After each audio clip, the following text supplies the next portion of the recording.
What's up, guys? Welcome back to FNG Academy. Buck here, former Green Beret, here to help you guys get selected.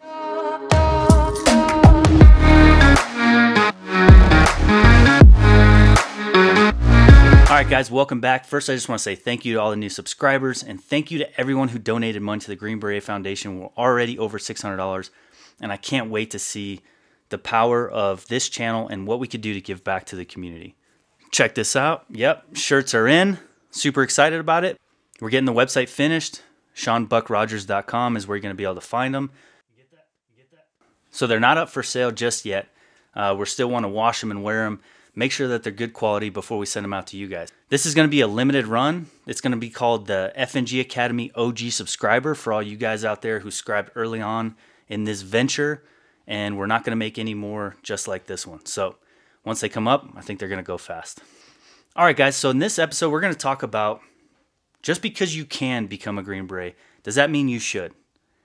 I've had a couple Green Berets hit me up, and it's like, dude, you really need to talk to these guys about why they're joining and why they want to join this brotherhood to make sure we're getting the right kind of people.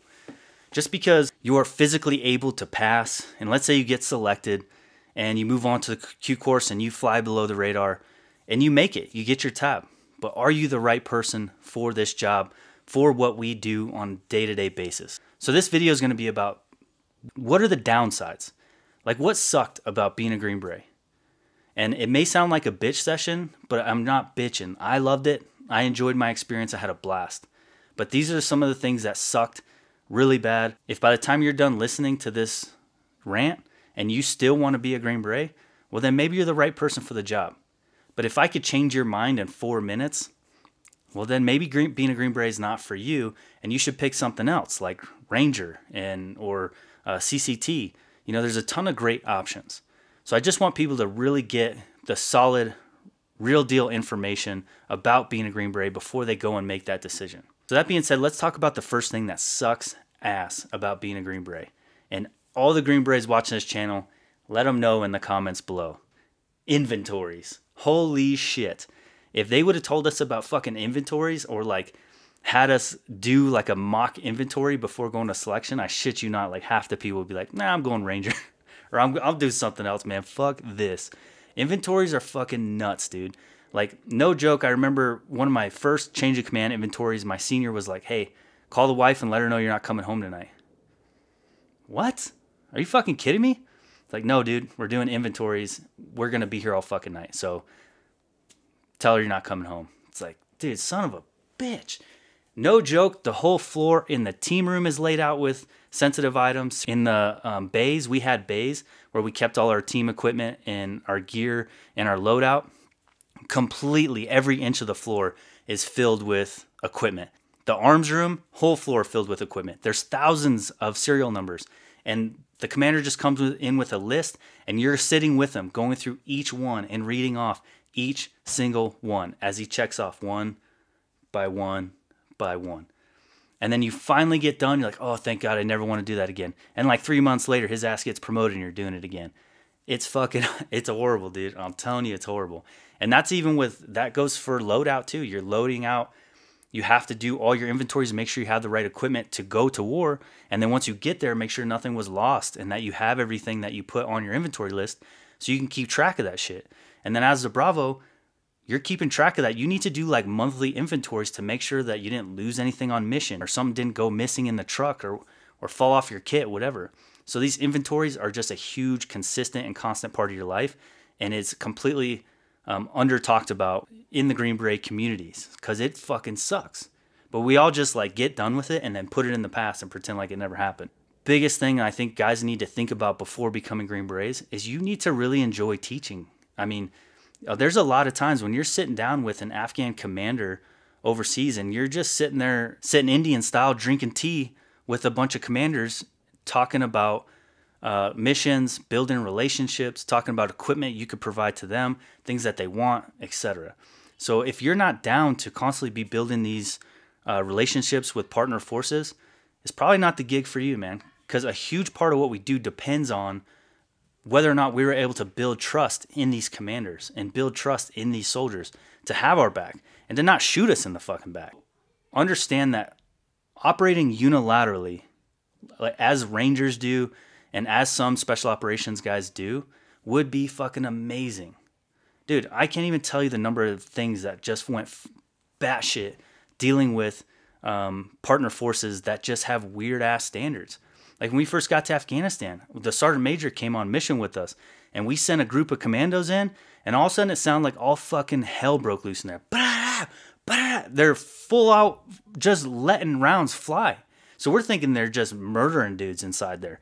So we run in and we're like, where's it at? Where's it at? Where are they at? They weren't shooting at anybody. They were clearing by fire.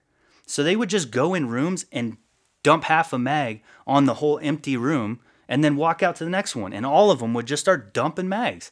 Like, what the fuck are you doing? I looked at the sergeant major and he looked at me and goes, what the fuck? I'm like, we're working on it. I don't fucking know.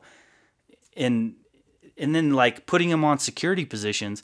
And like I told you before, that the dude's got a 249.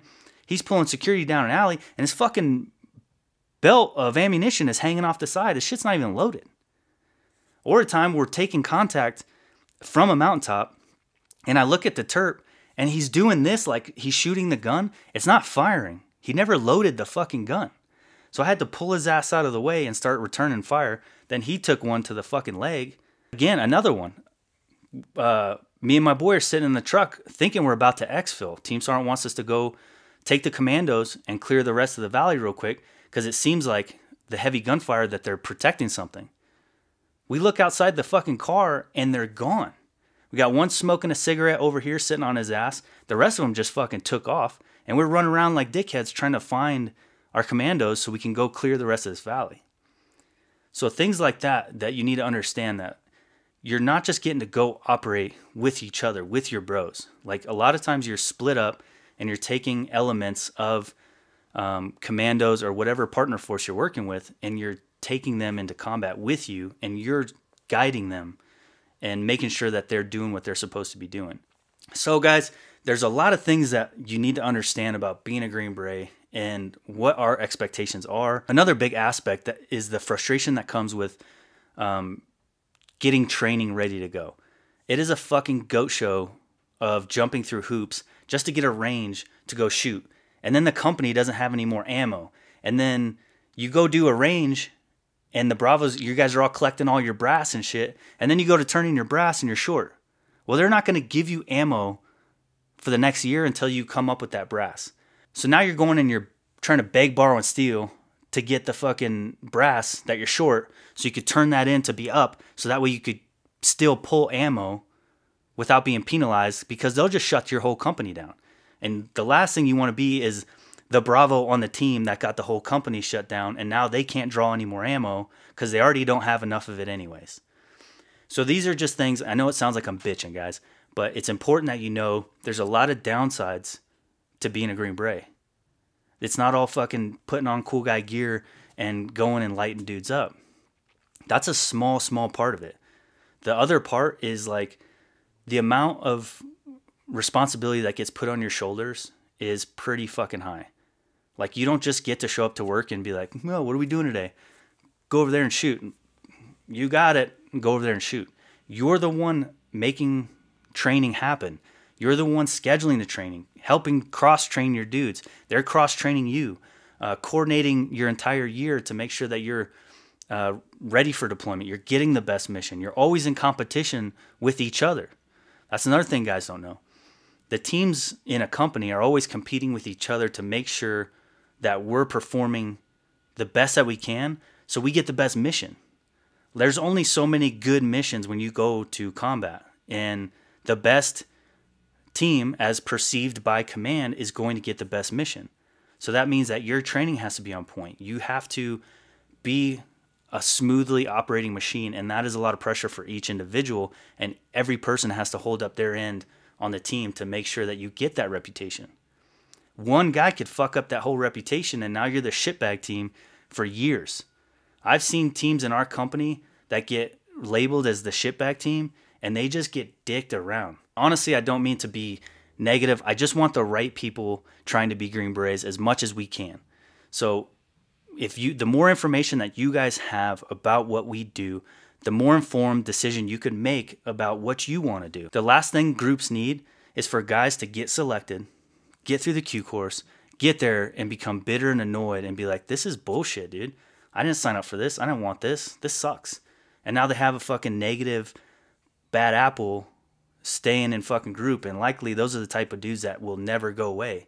So then you're just stuck with that kind of dude. After that little rant, you still want to be a Green Beret? Well, then you're probably the right fucking person for the job.